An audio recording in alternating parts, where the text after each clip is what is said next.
Mi nombre es Manuela Valencia Muñoz, soy estudiante de medicina de la Universidad de Antioquia y les voy a hablar acerca del síndrome de Hunter o mucopolisacaridosis tipo 2.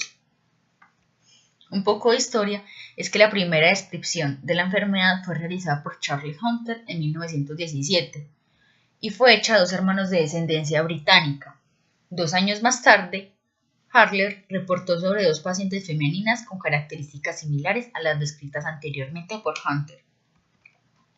Las mucopolisacaridosis pertenecen a los errores innatos del metabolismo y representan un 32% de estos. Las mucopolisacaridosis se caracterizan por acumulación progresiva de glucosaminoglucanos en los lisosomas de las células del tejido conectivo, incluido cartílago y hueso, por deficiencia de enzimas lisosomales.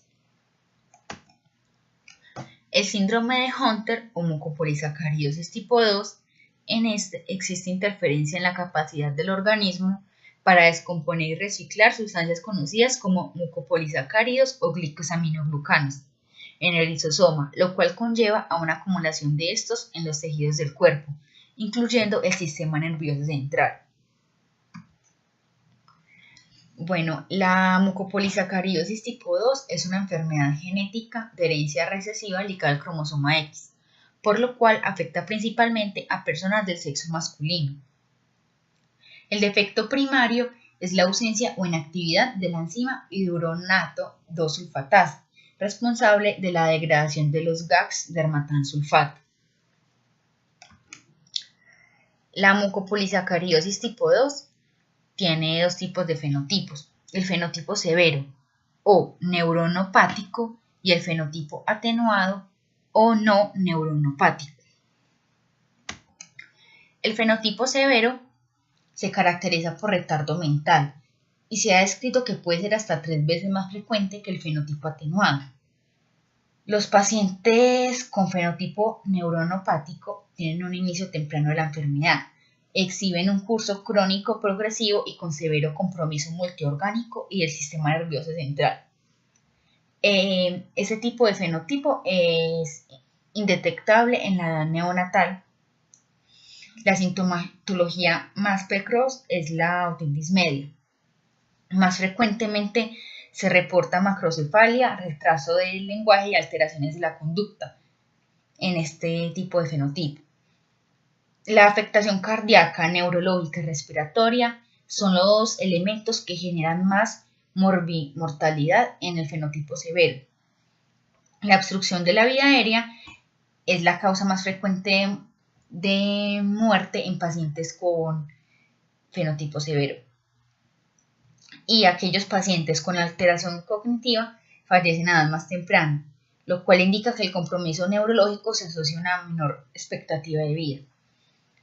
Y finalmente la edad media de muerte es aproximadamente 11 años. Bueno, el fenotipo no neuronopático o atenuado cursa con mínimo o ningún deterioro cognitivo, aunque los pacientes experimentan todas las complicaciones somáticas del síndrome. Al igual que el fenotipo severo es indetectable en la edad neonatal, pero a diferencia de este se reporta edad de inicio de síntomas mayor que sería los 3 años aproximadamente. Las primeras manifestaciones más frecuentes son anomalías esqueléticas, contracturas articulares e hipoacusia. Los pacientes con fenotipo atenuado son generalmente diagnosticados entre los 4 y 8 años de edad. Tienen una sobrevida mayor e incluso se han reportado casos con descendencia. Es común acá el síndrome del túnel carpiano. Presentan una alta incidencia de alteraciones cardíacas que son una importante causa de morbimortalidad. La edad media de muerte es aproximadamente de 14 años. Pero se han llegado a reportar casos de sobrevida hasta la 5ª o 6ª década de la vida. Bueno, en los pacientes con mucopolisacaridosis tipo 2 se presentan diversas manifestaciones clínicas debidas a la acumulación de los GAGs en tejidos y órganos. Eso se traduce en una afección multisistémica con variabilidad fenotípica. Pero las principales de estas serían macrocrania, epilepsia, hipoacusia, facies tosca, ausencia de opacidad corneal, estenosis mitral o de aorta, hepatoesplenomegalia, hernia umbilical o inguinal, talla baja, múltiples distosis óseas, rigidez articular, camptodactilia y retardo del desarrollo neurológico. Entonces les voy a empezar a hablar de algunas de estas. Las características faciales se caracterizan por engrosamiento de los rasgos faciales, se observa puente nasal deprimido, labios encías gruesas, macroglosia y frente plana. Estas características se vuelven aparentes entre los 2 y 4 años de edad. Las anomalías esqueléticas. Los pacientes tienden a ser altos para su edad, hasta aproximadamente 4 o 5 años de edad, cuando empiezan a manifestar talla baja. Hay un grosor anormal de los huesos, la osificación epifisiaria irregular en las articulaciones de la mano, el hombro y el codo. Las manos adquieren forma de garra. Esto quiere decir que las manos son anchas, con dedos gordos que gradualmente se van curvando hasta parecer garras. Y en combinación con el síndrome del túnel carpiano, puede resultar una pérdida de función de la mano. El síndrome del túnel carpiano es una afección en la cual existe una presión excesiva en el nervio mediano, el cual es el nervio en la muñeca que permite la sensibilidad y el movimiento a partes de la mano. Entonces, en el síndrome del túnel carpiano puede provocar entumecimiento, hormigueo, debilidad o hasta daño muscular en la mano y dedos. Bueno, también las costillas y clavículas están engrosadas y tienen una forma inusual. Los cuerpos vertebrales aplanados, con superficies laterales irregularmente dentadas. Esos pacientes tienen la movilidad restringida debido a la rigidez de las articulaciones y contracturas. Bueno, aquí podemos ver la mano en forma de garra. Listo. Otro tipo de manifestaciones son las otorrinolaringológicas. En la mayoría de los pacientes se presentan frecuentes infecciones respiratorias altas. La macroglosia, la hipertrofia de amígdala, sumado a cambios en la mandíbula en el cuello, limitan la apertura de la cavidad oral. La mayoría de los pacientes presentan infecciones recurrentes del oído y casi todos experimentan hipoacusia progresiva. La pérdida de audición es causada tanto por déficit conductivo como neurosensorial, y la efusión del oído medio es reconocida como un importante contribuyente a la pérdida de audición en los pacientes con síndrome de Hunter. También esos pacientes tienen los dientes de forma irregular. Bueno, la afección del sistema respiratorio se da porque la obstrucción de la vía aérea, la obstrucción de la vía aérea es un hallazgo muy frecuente en el síndrome de Hunter. Los factores que contribuyen a este fenómeno son, por ejemplo, la estrechez y la forma normal de la tráquea y los bronquios, macroglosia e hipertrofia de amígdalas. Epiglotis prominente, infecciones frecuentes del tracto respiratorio superior, neumonía recurrente y secreciones nasales y traqueales. Todo esto contribuye a esta obstrucción. También el movimiento restringido de las articulaciones temporomandibulares, la rigidez de la pared torácica y la distensión abdominal también alteran el patrón respiratorio. Una complicación muy común de la obstrucción de la vía aérea en el síndrome de Hunter es la apnea del sueño.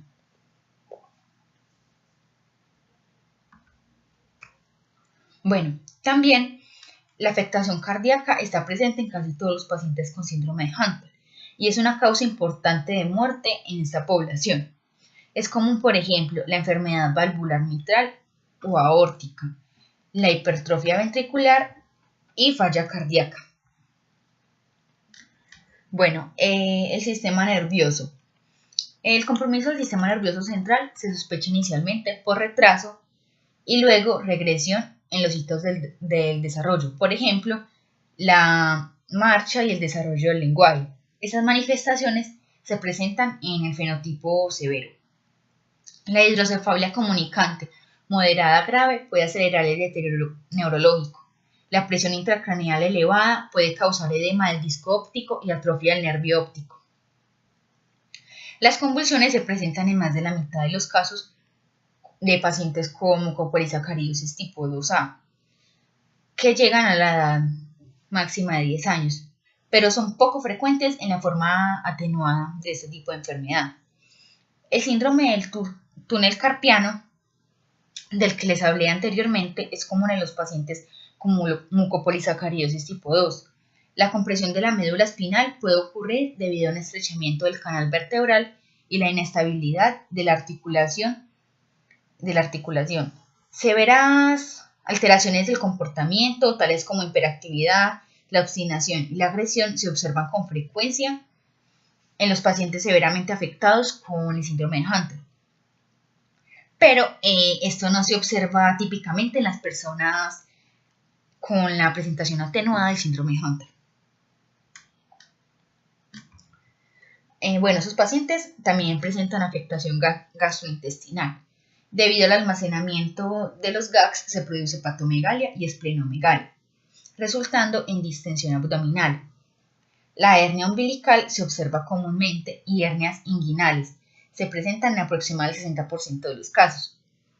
La diarrea crónica es frecuente en pacientes con compromiso neurológico, pero no es común en el fenotipo atenado de Hunter.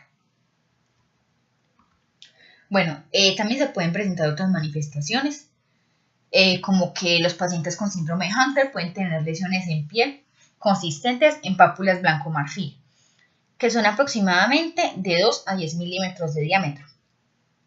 También pueden presentar vejiga neurogénica y obstrucción urinaria, que han sido reportados. Se estima que aproximadamente la mitad de los pacientes severamente afectados controla esfínteres, pero desarrollan enuresis y ecompresis a medida que progresa la enfermedad. Entonces estos eran como una mirada general a las manifestaciones clínicas que pueden presentar estos pacientes con el síndrome de Hunter. El diagnóstico de la mucopolisacaridosis tipo 2. La presencia de signos y síntomas puede orientar el diagnóstico, pero en edades inferiores a 1 año se debe prestar atención a la forma sutil en que suelen estar presentes e indagar, por ejemplo, sobre otitis media a repetición, hernia umbilical y retraso en el desarrollo del lenguaje. Como dije que las mucopolisacaridosis tipo 2 representan el 32% de los errores natos del metabolismo, es importante realizar pruebas bioquímicas que detectan la excreción de GAGs y que pueden orientar al tipo específico de mucopolisacaridosis.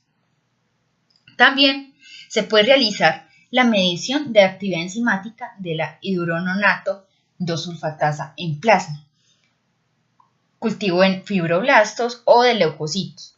Esta es la prueba confirmatoria para el diagnóstico de la mucopolisacaridosis tipo 2, ya que los pacientes con mucopolisacaridosis tipo 2 presentan niveles muy bajos o ausencia de la actividad de esta enzima. Luego del diagnóstico vendría el manejo de los pacientes con síndrome de Hunter.